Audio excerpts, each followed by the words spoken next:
রমাদান মাসের প্রস্তুতি কিভাবে নিব, কিছুটা ইঙ্গিত দেওয়া হয়েছে। যেমন আমরা যদি ইবাদতের বিষয়ে বলি, তাহলে ইবাদতগুলো যেমন সিয়ামগুলো পালন করার চেষ্টা করব, এটা একটা প্রস্তুতি। এরপরে কোরআন তেলাওয়াত, সাদাকা থেকে সব ধরনের ইবাদতগুলো আমরা একটু একটু করে চেষ্টা করি। আর প্রথমত হচ্ছে যে আমার দুনিয়ার ব্যস্ততাটা কমানোর চেষ্টা করি। মানে রুটিনটা এখন থেকে করি এইভাবে। আমরা তো জানি যে কত তারিখে শুরু হওয়ার সম্ভাবনা আছে, 19 তারিখ অথবা 20 তারিখে, তাই না? আমার হাতে কতদিন আছে। আমি যাতে রমাদানের মধ্যে আমার বেশি ব্যস্ততা না চলে আসে, সেজন্য আমি এখন কাজগুলো কি করে নিই, কিছু কাজ চেষ্টা করি যেগুলো তখন যেগুলো বাধ্য, যারা চাকরি করি আমাদের তো ডিউটি করাই লাগবে, ঠিক আছে না?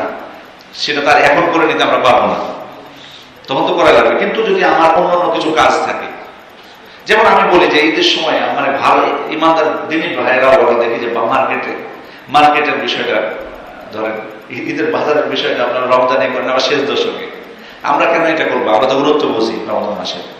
যদি ঈদের জন্য নতুন পোশাক কিনাই লাগে, তো রমজানের আগে কিন্তু অসুবিধা কোথায়? নাকি ভালো ডিজাইন এখন আসে না?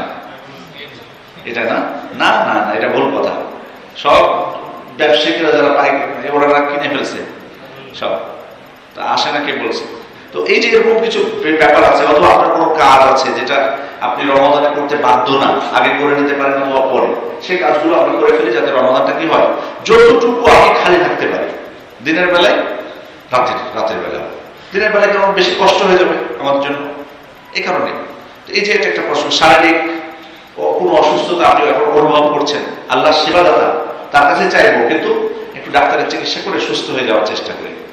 মানে এটা যেন না বলে যে অসুস্থ হলে হবো, ছাড় তো আছে না, বরং রমাদানের মর্যাদাটা আমরা নেওয়ার চেষ্টা করবো, ঠিক আছে? এরপরেও আমি চেষ্টা করার পর অসুস্থ হতে পারি, সেটা আমার পরীক্ষাটা আলাদা বিষয়, কিন্তু যাতে শারীরিকভাবে আমি ফিট থাকতে পারি সেজন্য এরপরে ডাক্তারের সাথে বা ভালো যারা অভিজ্ঞতাদের সাথে পরামর্শ করা, যে রমাদানটা কিভাবে কাটাবো, এমনটা আবহাওয়ার সাথে কিভাবে, কি কোনটা দিয়ে ইফতার করলে ভালো হয়, সাহারি করলে কি হয়, ঠিক আছে?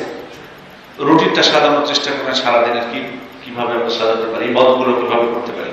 এই তো মানে রমাদানের মর্যাদাটা যাতে আমি ভালোভাবে পাই, ঠিক আছে? সিয়াম, রাত্রে কিয়াম, কোরআন তেলাওয়াত, দান সাদাকা কিভাবে আমি পাবো, এটা আপনি মনে মনে এখন থেকে প্ল্যান করেন।